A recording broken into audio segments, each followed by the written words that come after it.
9페이지로 갑니다. 주님과 함께 계신 성령에 의해서 광야로 내몰리시니 즉시 사단의 시험이 시작되었고, 그 시험은 40일 금식 기간과 관계가 있죠. 시험의 기간은 40일이라는 것은 이제 40일 하면 사람이 시험 받는 기간, 이렇게 이제 해석이 될 수가 있죠. 자, 연약한 육신의 장막집에 살며 거칠고 메마른 세상인 광야길을 걸어야 하는 모든 인생은 이 광야 세상을 살아간다는 것 자체가 연약한 육신의 장막에 있는 혼이 마귀에게 시험하게 마련인데, 그의 대표적으로 세 가지로 다 시험을 당하게 된다.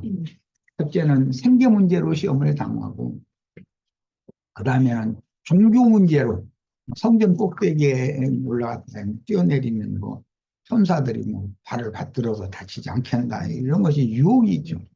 세 번째는 세상 영광 문제로 모든 인간은 공통적으로 다 이걸 시험을 당하게 된다는 거예요. 자, 이제 10페이지로 갑니다.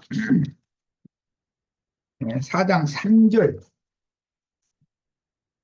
중반부. 시험하는 자가 예수께 나와서 이르되 네가 만일 하나님의 아들이거든 명하여 이 돌들로 떡덩이가 되게 하라. 네가 만일 하나님의 아들이거든 이라고 하는 것은 이게 가장 큰 미혹이죠. 40일 동안 금식해서 극한 상황이 되도록 줄인 상태에서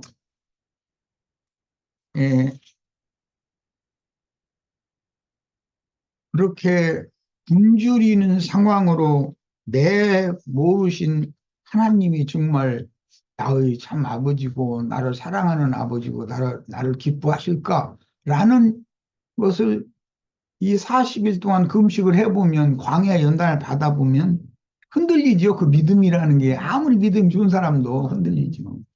이제 그렇게 유혹한다는 거죠. 네.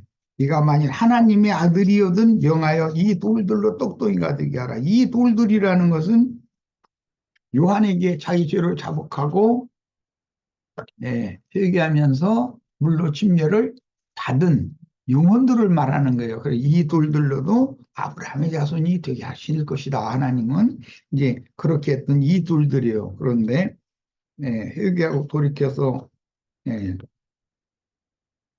믿음 생활 안으로 들어온 사람들을 먹이로 삼아라, 그 말이잖아요. 너 배고픈데 잡아먹어라, 그 말이잖아요. 그런데 이 첫 번째 시험에서 대부분 세상교회 목회자들이 다 실패해버린다는 거예요. 그래서 이제 그런 자들을 발람이라고 그러죠. 발람.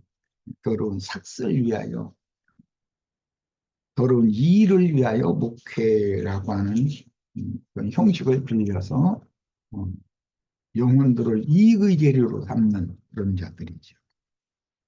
기독교계에 내가 보기에는 90%도 훨씬 넘는 목회자들이 이 첫 번째 시험도 통과를 못한 사람들이죠.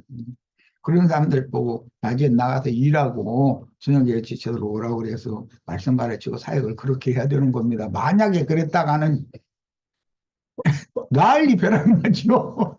그리고 신자들도 그거는 하나님의 종이 세상 일을 하면 되느냐 이렇게 그냥 세뇌당해가지고, 그러니까 이게 참 힘든 일이에요. 이런 거 가르친다는 건. 네가 만일 하나님의 아들이거든 이라는 마귀의 속삭임은 요한에게 침례를 받고 물에서 올라올 때 너는 내 사랑하는 아들이요 내 기뻐하는 자라라고 확증해 주신 하늘아버지의 말씀을 불신하게 하려는 거짓과 살인의 아비가 인자 예수를 넘어뜨리려는 미혹의 말이다. 이런 문제 때문에 극한 가난에 시달림을, 그것도 잠깐 하고 지나가는 게 아니고 계속해서 시간이 길게 이게 반복되면 의심이 가죠. 내가 정말 하나님 기뻐하시는 줄 알고 내가 하나님의 아들인가? 그렇다면 이렇게까지 할 수가 있는가? 이런 생각을 안 해볼 수가 없죠. 시험하는 자인 사단은 인간의 한계점에 이르기를 기다렸다가 40일 금식하는 것은 인간이 배고픔을 견디어내는 임계점을 말하는 거죠. 그 조금 너무 이제 더 이상은 죽으니까 죽음 앞에 다다른 상태를 이렇게 상징한 거죠. 그 기다렸다가 결정적인 순간에 난 이제는 더 이상은 내 못 견뎌나가겠다. 이럴 때 딱 나타나서 속살거린다는 것이죠. 정말 배고파서 못 견디겠지. 이 돌덩이들. 너 하나님의 아들은 용력 많으면 돌덩이가 떡덩이가 될 거 아니야. 이렇게 한다는 거예요. 그럼 이제 사실은 나도 이제 이런 경험을 한 적이 있는데 정말로 힘들고 어려운 때인데 어떤 세상 교계의 그 두 장로님을 다 우연찮게 이렇게 예, 꽃, 꽃장사한다고 뭐 이게 그 트럭에다가 이 실컷 다니면서 꽃 팔고 있는데 그 장로님이 내가 그때 당시 이제 지방교회 라이프 스타디를 읽고 있는 중이었는데 그 보시는 게 뭔 책이냐고 지나가다 그 전도겸에서 아마 그분들이 장로들이기 때문에 아마 또 하나 사줘가면서 말을 걸어서 음, 나는 그리스도인이라 이건 생활을 위해서 하는 것이고 말씀 축으로 하는 것이 그게 하루하루 보내는 힘이다. 이제 이런 식으로 내가 첫말로 그렇게 했던 것 같아요. 그랬더니 착 달라붙어가지고 음, 이제 이런저런 얘기를 하던 자기네들이 예수를 믿은 지가 언제 부터 믿었고 지금 뭐 무슨 교회의 장로들이다 이제 그런 얘기가 지금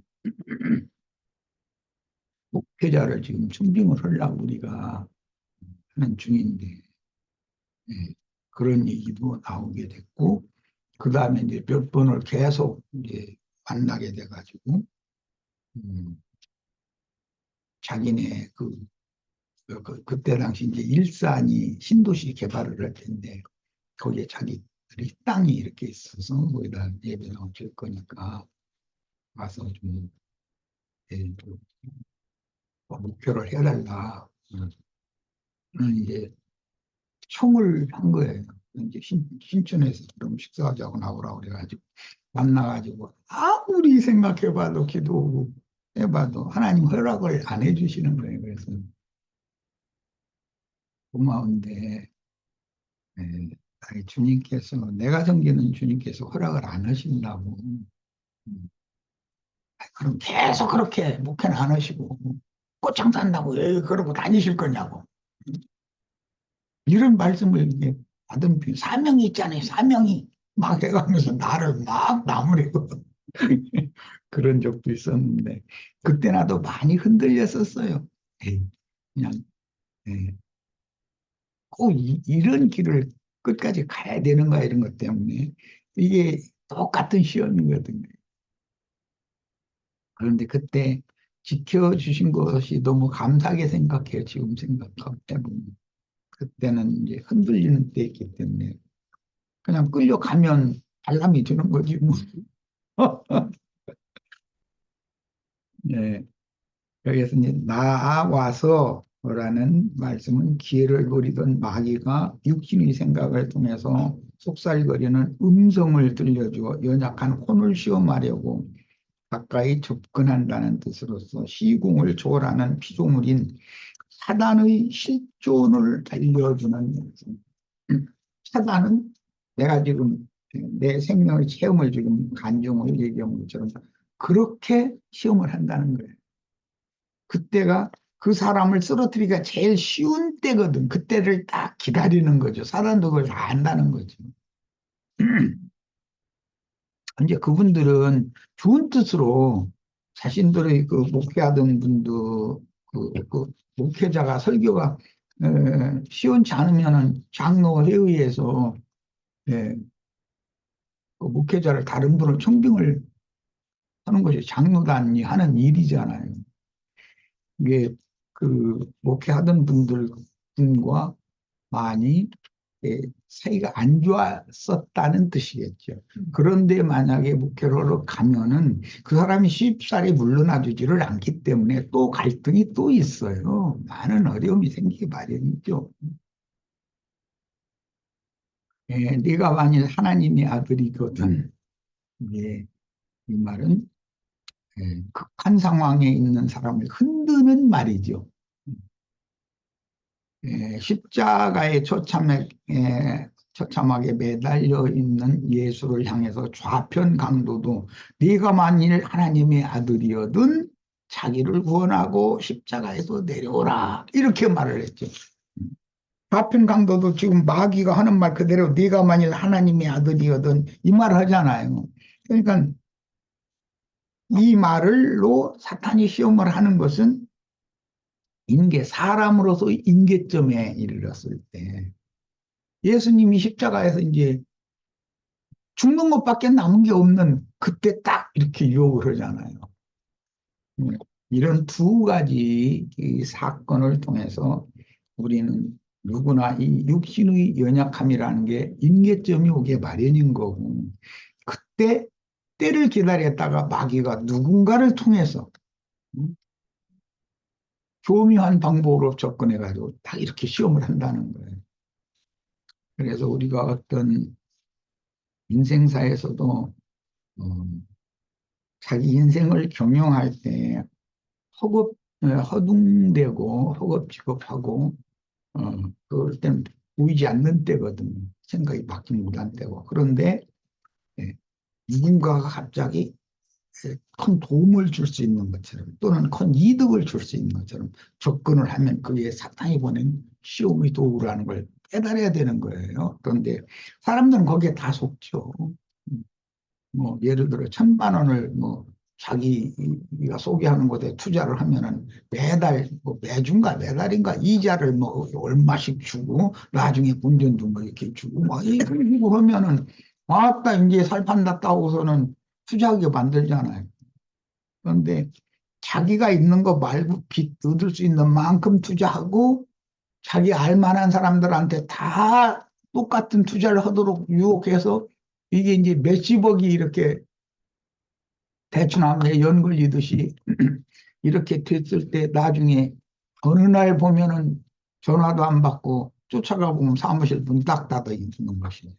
그런 식으로 해먹는 사람들, 정말 그 사탄의 사자들도 진짜 대단해.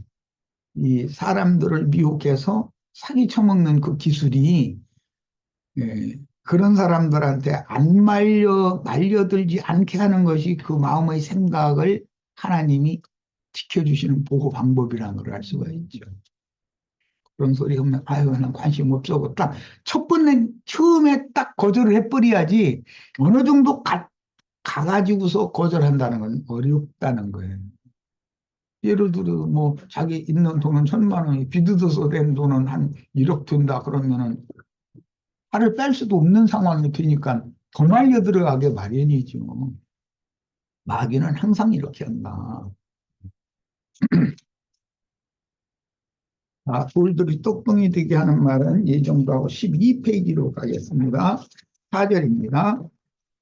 예수께서 대답하여 이르시되 기록되었으되 사람이 떡으로만 살 것이 아니요 떡으로만이라고 하는 걸 보면 떡으로도 살아야 되는 것이죠. 그것만으로 사는 것은 아니고 하나님의 입으로부터 나오는 모든 말씀으로 살 것이다. 이 말씀 이게 신명기에서 이게 인용하는 말인데 신명기 8장에서 이제 사람은 짐승과 달리 짐승은 떡으로만 살죠. 배만 채우면 되잖아요. 그러나 사람은 아무리 육신이 배가 채워졌어도 영혼이 평안함이나 행복함이 없으면 못 사는 것이죠. 아내가 남편한테 짜증내는 것도 대부분 그런 경우죠. 나는 밥만 먹고는 못 살아. 세상에서도 그러죠. 남편이 사랑을 받아야 된다 이거예요, 나는. 당신이 뭐 하는 사람이냐 이거요. 왜 나를 당신 사랑한다 해가지고 당신한테 데려다 놨냐. 내가 당신 밥 해주려고 왜 시집 왔어? 이렇게 따지면 그 뭐예요. 남편이 아내에게 소홀히 했다라는 걸 지금 당신한테 내가 서운하다 그 말을 하는 거잖아요. 밥만 먹어서 사는 게 아니죠. 그러면, 아, 내가 돈 줬잖아. 돈이 다냐 이거예요. 당신 책임을 다 해야 되지 않냐 이 얘기거든. 사람은 떡으로만 사는 게 아니죠. 더 중요한 건 영혼이 행복해야 되는 것이죠. 배만 행복해서 되는 건 아니죠. 그건 누구나 다 알아요. 짐승은 배만 부르면 졸려서 자버려요. 짐승은 간식 요는 거예요. 배만 부르면. 그러나 사람은 영혼이 행복해야 간식 요다. 예? 왜? 사람은 창조를 겉사람만 지어놓은 게 아니라 더 중요한 건 속사람을 지어놨기 때문이다. 라는 거예요. 자, 이제 13페이지로 갑니다. 예, 큰 글자를 보겠습니다.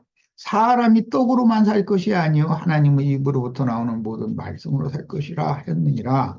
본문은 70인역의 신명기 8장 3절을 인용한 말씀인데 본문에 언급된 하나님의 입으로 나오는 모든 말씀이라는 표현은 선지자들을 통해서 선포된 모든 말씀과 동격의 개념이고 신약 시대의 시작에는 예수님의 입으로 나오는 말씀이 그 실제요. 앞으로는 사도들이 하나님의 입노릇을 하는 거죠. 오늘 우리 지체들에게 나도와 형제가 하나님의 대변자잖아요. 입이잖아요. 하나님이 뭐 인간의 입처럼 이렇게 달리고 그런 게 아니라 어떤 사람을 그분의 말씀을 대언하도록 쓰신다. 그런 뜻이에요. 자, 그 다음에 구속이 이루어진 후에 그 영께서 제자들에게 임하여 내주하시면서 그 영은 그리스도의 말씀으로 사도들과 증인들을 통해서 교회들에게 말씀하십니다. 그 신명기 말씀에 보면 떡으로만 살 것이 아니요라는 이 말은 사람은 겉사람이 있어 겉사람은 육신 음식도 먹여야 된다는 거예요. 그래서 내가 이제 그 기독교인들의 그 설교를 듣다 보면 그 황당한 설교를 많이 해요. 출애굽한 하나님의 백성들은 육신의 음식은 먹지 않고 하늘에서 내려주시는 만나만 먹고 살았다 이렇게 설교를 해요. 그 소리 듣고 나는 아니 요만큼 배우고 똑똑하다고 하는 자칭 목사라는 자들이 아니 이스라엘 백성들이 만나만 먹고 살았다 그렇게 주장을 하면 그게 말이 맞냐고 말이에요. 이 사람들은 목회하면 안 되는 사람들이죠. 육신의 양식을 자기 손으로 구하러 그 고생을 해본 적이 없는 사람들이라는 뜻이잖아요. 절간의 중들도 자기가 가장 신령한 체하지만 사실은 시주한다고 보따리 과해서 이구지구 해가지고 절간으로 가져다 주는 사람들이 가지고 오는 거 먹고 살면서 자기는 뭐 그냥 무슨 신선인 것처럼 그렇게 말하면 그건 도둑놈이나 하는 소리지. 그건 날강도들이지. 그런데 그거 똑같은 게 예배당 목사들이다 이거예요. 내가 보기에는. 나는 이건 참 오래전 일인데 이제 사역의 초기에 뭐 신학생 목회자들을 위한 이제 사역을 한다고 그 전도사 목사들 몇 사람 모아놓고 이제 말씀 가르치는데 다른 건 다 좋은데 그 사람들이 무엇을 불편하게 생각하냐면 가서 일을 하고 하는 거예요. 그리고 나는 그 말도 막 거칠게 했었거든요. 당신이 헌금을 받는 그 헌금이 그 돈이 누구를 통해서 나온 것인데 그 사람이 어떤 과정을 거쳐서 그 돈을 벌어다가 당신한테 바쳤는지를 당신 아냐고. 그 돈이 어떻게 해서 생긴 돈인지를 당신 아냐고. 그걸 알아서 뭐하냐. 하나님이 주시는 건데. 그, 그건 도둑질하는 것이지. 무슨 하나님이 주셔. 당신이 그런 헌금을 받으려면 당신이 나가서 당신 손으로 수고해서 일을 해서 번 돈을 당신 예배, 다른 사람 고사치고 당신 예배당에 나오는 사람 중에 힘들고 어려운 사람들을 위해서 헌금을 하고 나서 당신이 너무 힘들어졌을 때 헌금을 하면은 그때 받는 것은 이해가 된다, 내가. 그러나, 그렇지 않으면 당신 헌금 받으면 안 돼. 막 얘기를 하면서 이제 자꾸 반기를 들으니까, 음, 당신은 말이야. 손모가지가 없어, 발모가지가 없어. 음? 막 이래가면서 하니까, 말씀은 좋은데, 이에 나가서 이러라고. 그러고 말이 너무 거칠다, 막 이제 이래가지고, 하나 나가고 둘 나가고 하더니 다 나가버리더군요. 그거는 그 사람들이 절대 용납이 안 된다는 거예요. 그럼 이제 한 분은 나는 어려서부터 일을 해본 적이 없고 세상에 나가도 어디 가서 무슨 일을 해, 어떻게 해야 돈을 버는지 자기는 해본 적이 없기 때문에 나보고는 일을 하면 안 됩니다. 나는 체질이 안 맞습니다. 누군 체질이 맞아서 하는데 누구는 일하는 게 체질에 맞아서 해. 다 힘들고 하기 싫은 거 하는 거지. 그래서 자기 자식 위해서 그렇게 애쓰는 게 왜 그래? 자기가 잘 할 수 있는 거, 자기가 배운 지식 그걸 풀어먹을 수 있는 그렇게 해서 좀 평안하게 생계유지를 잘 할 수 있게 하려고 그런 사람 만들려고 부모가 그 쑥을 하는 거 아니야.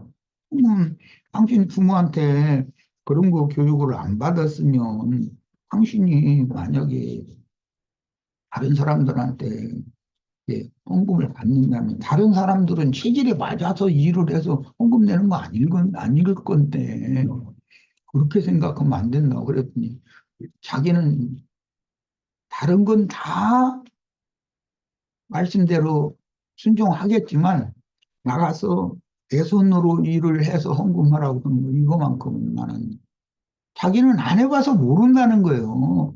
그러면서 뭐 나보고 응? 나보고 그때 당시 나보고 다 목사님 그랬으니까 목사님은 말이야 어릴 때 응? 하는 일 들어보면 농사도 지어보고 뭐 장사도 해보고 많이 온 것이 그동안 그런 사람이야 나가면 다 해서 살죠. 그런데 나는 안 해봐서 모른대. 정말 그렇게 말하니까 나도 자꾸 그렇게 말하니까 할 말이 없더라고. 그래. 아이 그럼 알아서 하라고 그랬더니 그래도 그분이 맨 나중까지 남았던 분인데 결국은 떠나더만. 자기 예배당에 와서 뭐 같이 동역해서 같이 설교도 돌아가면서 하고 뭐 이제 이런 식으로까지 제안하고 그랬던 분인데도 그 문제에 걸리니까 안 되더라고. 그래서 오늘날 세속교계 목사들은 마태복음 4장에 나오는 세 가지 목회자가 받아야 되는 세 가지 시험 중에 첫 번째 것을 통과하지 못한다. 그러면 두 번째, 세 번째 것은 당연히 통과를 못하는 거예요. 모세 자리에 앉아서 영광만 받으려고 그러고 또 그것이 이제 지나쳐서 보면 온 세상 영광 지가 혼자 다 받으려고 그러고까지 나가는 거예요. 이제 이게 첫 번째를 통과해야 두 번째도 통과할 힘이 생기는데 뭐 우리는 이런저런 모든 음, 경우들을 다 알고 있으니까 나를 만나는 우리 형제 자매님들은 전부 위선자가 되거나 목회를 생계를 위한 생업의 수단으로 삼거나 돈벌이 수단으로 삼거나 이런 생각을 갖는다는 건 이거는 하나님의 종으로서 그리스도의 종으로서의 자격이 이미 없는 거예요. 그런데 그 사람들은 무엇을 가지고 자격을 논하느냐 하면 신학교를 어디를 신학교를 어떻게 졸업을 해서 무슨 음? 신대원을 무슨 좋은 성적으로 이렇게 졸업을 해서 석사냐 박사냐 이런 거나 따지고 앉았어. 아니, 신학대학원 박사 학위를 받은 것과 하나님의 손에 의해서 시험을 통과해서 목회자로 인정을 받는 것과는, 아니, 그건 전혀 아무 상관없는 일이잖아. 성경 이야기와는. 예수님이 이 세 가지 시험에서 실패했다면 예수님이 목회를 할 수가 없는 거잖아요. 하나님 목회자로 쓰지를 않을 건데, 목자로 쓰지를 않을 건데. 이런 것을 왜 너무나 간단한 이치인데도 그렇게 머리가 좋다는, 난다, 뛴다, 난다 하는 그런 세상교회 존명한 목사들이 이런 말을 그렇게 못 알아듣니 난 도무지 이해가 안 돼. 난 이해 안 되는 게 그 점이에요. 음. 아니, 그렇게 똑똑한 사람들이, 아니, 하나님이 세운 목회자인지 사람이 세운 목회자인지 요한의 침례가 사람으로부터 나온 건지 하나님께로부터 온 건지 이것도 구분을 못하는 사람이 어떻게 목회를 한단 말이요. 그리고 음? 당신 손으로 신이 나가서 수고해서 땀 흘려서 번 돈으로 정말로 힘들고 어려운 사람들을 같이 도와가면서 목회를 하고 그렇게 하면 당연히 당신이 어려울 때는 그냥 우리들이 가만히 있을 리가 있냐. 우리 목회자가 우리를 이렇게 돌봤는데 아버지가 모든 걸 바쳐서 자식을 길러놓으면 자식이 당연히 아버지가 늙으면 당연히 아버지를 돌봐야 되는 건 당연한 그게 하늘에 정한 이치인 건데 그건 생명의 이치지만 무슨 신학교에서 뭘 공부하고 신대원에서 뭘 졸업하면서 무슨 석사냐 박사냐 이런 걸 가지고서 목회의 자격이 있냐 없냐 뭐 세상 교육에 다 누구 목회자의 자격이 있냐 없냐는 전부 그런 걸 기준을 삼잖아요. 그건 너무 어이가 없어요. 내가 보기에는 말도 같지 않은 소리예요 이게. 하나님의 종은 하나님이 친히 연단하고 시험해서 패스 한 사람 통과된 사람을 딱 쓰시는 거예요. 그리고 통과 못하면 통과할 때까지 연단을 보내야 되는 것이고. 자, 본문에서 예수님은 떡으로만 살 것이 아니오라는 말씀으로 육체적인 몸에 있는 자연인의 생명 유지를 위해서도 육신의 생명 유지를 위한 양식, 떡도 필요하다는 사실을 인정하셨으나 하나님 이걸 모르는 것이 아니에요. 우리를 극한 가난 속에 연단을 하실 때 하나님이 사랑하는 아들이고 기뻐하는 자라면 그가 뭘 필요로 하는지를 하나님이 모른다는 건 하나님도 아니죠. 아시지만 그 사람을 연단하는 시기 기간에는 그가 원하는 것을 주시지 않고도 하늘이 주는 것만을 감사함으로 받아서 그걸로 살면서 주님을 섬기는 종으로 쓰임을 받는 하나님의 참된 종이 되도록 양육, 길러내시는 목회자를 세우시는 수단이잖아요. 그러니까 예, 기독교계에서 제일 지금 혼동하는 점이 이 점이다. 세상 나라에서 고등학교 졸업을 했는데 세상 어떤 대학교 시험을 보면은 떨어져. 그럼 맨 나중에 에이 신학대 학교나 간다고 해서 신대를 가거든요.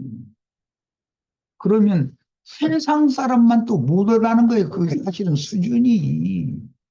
그런 사람이 신학교에 가서 눈물이 터져가지고 이제 예를 들어 신학 공부에서 좋은 성적을 내서 신대원까지 졸업을 해서 석사 박사 학위를 얻었던들 그 사람이 과연 이 안팎으로 기록된 이 말씀의 양면을 잘 해석해서 자기 자신에게 먼저 자기가 남을 가르치려면 자기 자신이 먼저 믿음으로 행해야 되잖아요. 본인이. 자신도 안 믿는 것을 남보고 믿으라고 가르치면 그런 놈은 억지가 어디가 있어. 뭐 자신도 모르는 걸 남보고 가르쳐 준다고 선생 노릇하면 그건 뭐가 돼. 뭐 긴 말 않겠습니다. 자, 오늘은 이렇게 해서 여기까지 해서 마치겠습니다. 오늘 집회 모두 마칩니다.